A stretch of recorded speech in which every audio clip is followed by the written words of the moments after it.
Halo, assalamualaikum. Gara-gara masih terngiang-ngiang sama TWS Earphone Feel T1 Lite, dan setelah saya cek di laporan affiliate Tokopedia, ternyata memang banyak banget yang ikutan beli TWS Earphone ini. Sebulan itu bisa 6-8 orang ya yang ikutan beli. Jadi akhirnya saya putuskan buat nyoba sebuah TWS baru dari Feel. Kebetulan kan saya lagi nyari TWS yang half in ear. Nah, ini dia Feel CC Nano yang punya highlight di looks yang keren. Sound quality-nya juga bagus ternyata, meskipun mungkin rada kurang di masalah user experience sama kontrolnya.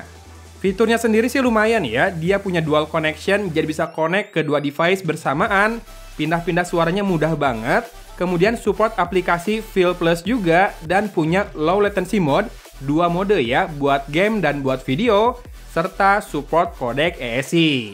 Kok kayaknya segitu lengkap banget ya? Terus gimana yang tadi saya bilang kurang? Pertama, karena ada beberapa fitur yang baru bisa aktif setelah kita connect ke aplikasi Feel Plus. Termasuk untuk game mode-nya ini ya. Dan tiap pindah dari normal ke game mode, itu dia restart dulu si TWS-nya, jadi mungkin kurang gesit. Buat kamu yang sering main game tiba-tiba di antara dengerin kerjaan atau dengerin lagu gitu ya. Kemudian juga masalah kontrolnya. Jadi by default, di easy mode, di defaultnya ini, dia cuma bisa buat play pause sama voice assistant. Nah, kalau dinyalakan, lengkap, sering banget nggak sengaja sentuh di sisi kanan buat next track karena cuma tap satu kali. Mungkin kalau buat kerja di rumah aja, easy mode udah cukup buat saya. Tapi kalau lagi di luar, misalkan naik kereta atau travel, nah perlu banget buat nyalain semua kontrol yang lengkap ya. Dan sayangnya tadi itu ya, mudah kesentuh karena ada tap satu kali buat next track. Dan mungkin efek samping dari bentuknya yang kotak, yang anti mainstream ini adalah waktu mau tap sensor sentuhnya. Rada bingung nih sebelah mana, itu aja paling.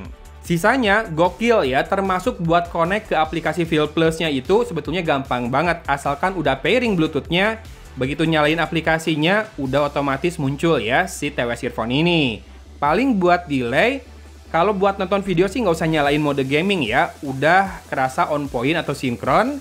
Nah, kalau di PUBG Mobile, single shot udah no delay juga, tapi memang ekor langkahnya masih berasa antara 2 hingga 3 langkah.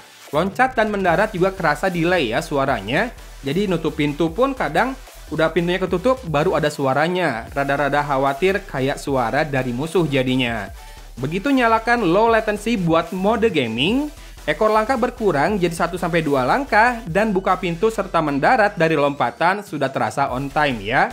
Jadi ingat sekali lagi, kalau memang nyari buat gaming, ini harus mau nggak mau nyalain gaming mode-nya dari aplikasi. Karena gaming mode yang low latency buat gaming itu pasti ngurangin kualitas suara. Beda dengan low latency yang buat video ya.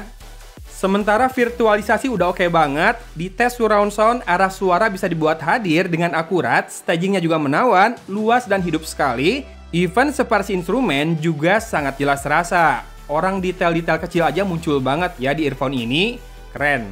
Nah, soal sound quality memang kalau earphone yang half in ear seperti ini, kudu hati-hati banget masangnya di telinga, biar pas, biar keluar semua suaranya ya.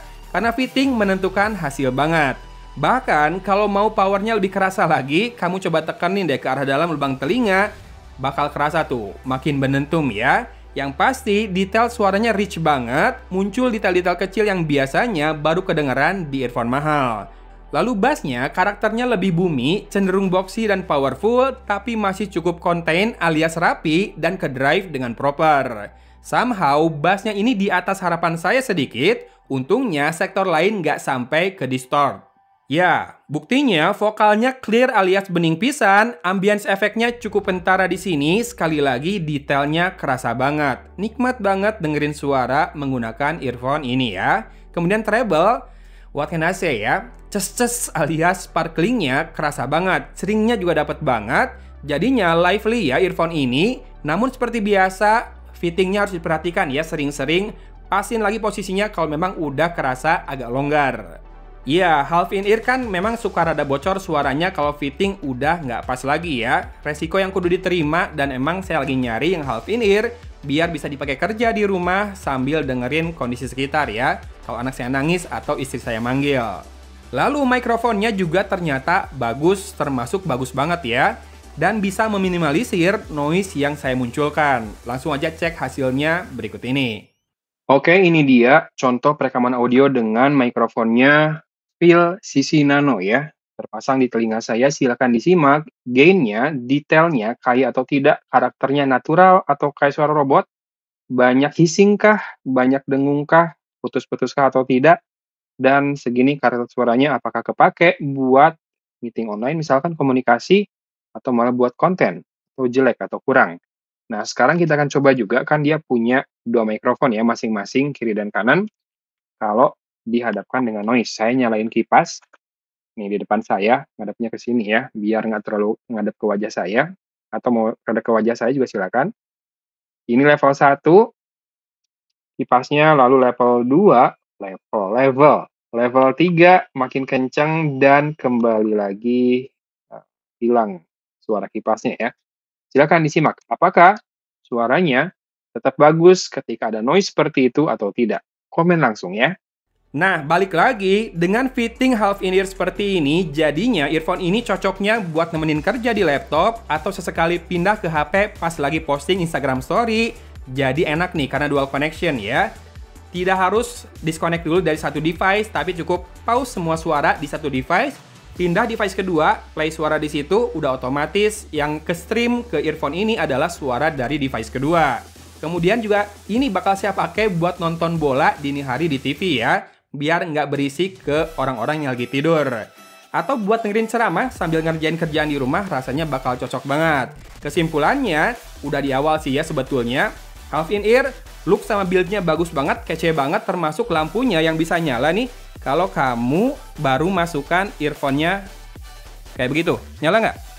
Hei, nyala ya. Kemudian, skenario penggunaan memang terbatas ya kalau half in ear seperti ini, tapi memang ini saya cari buat dipakai di tempat kerja di rumah, sekaligus buat hiburan nonton TV, atau dengerin podcast atau ceramah di YouTube. Nah, buat kerja, sekali lagi switch otomatis laptop dan HP adalah kuncinya mengapa earphone ini bakal saya jadikan daily driver di tempat kerja saya tersebut. Paling kalau buat pergi-pergi, saya udah nyimpan di tas saya ada sebuah neckband earphone yang ada ANC-nya. Karena kalau di outdoor kan pasti butuh noise cancelling. Oh ya, harganya sekitar 830.000 ternyata ya. Dan ada satu seller di Bandung yang sudah jual yang versi global. Jadi pas pairing dan lain-lain sudah bahasa atau suara yang dimunculkan adalah bahasa Inggris ya. Nah, seller ini punya garansi toko 3 bulan juga. Dan memang yang punya lapak ngerti soal audio ya kayaknya ya. Jadi silakan tanya-tanya di sana, linknya ada di deskripsi. Silakan kalau kamu memang tertarik dengan earphone yang satu ini. Yang pasti nggak akan ada sekanannya di lapak saya dalam waktu dekat ya, mau dipakai terus. Oke, gitu aja mungkin video hari ini. Thanks for watching dari Kota Cimahi. Agun pamit undur diri. Wassalamualaikum warahmatullahi wabarakatuh.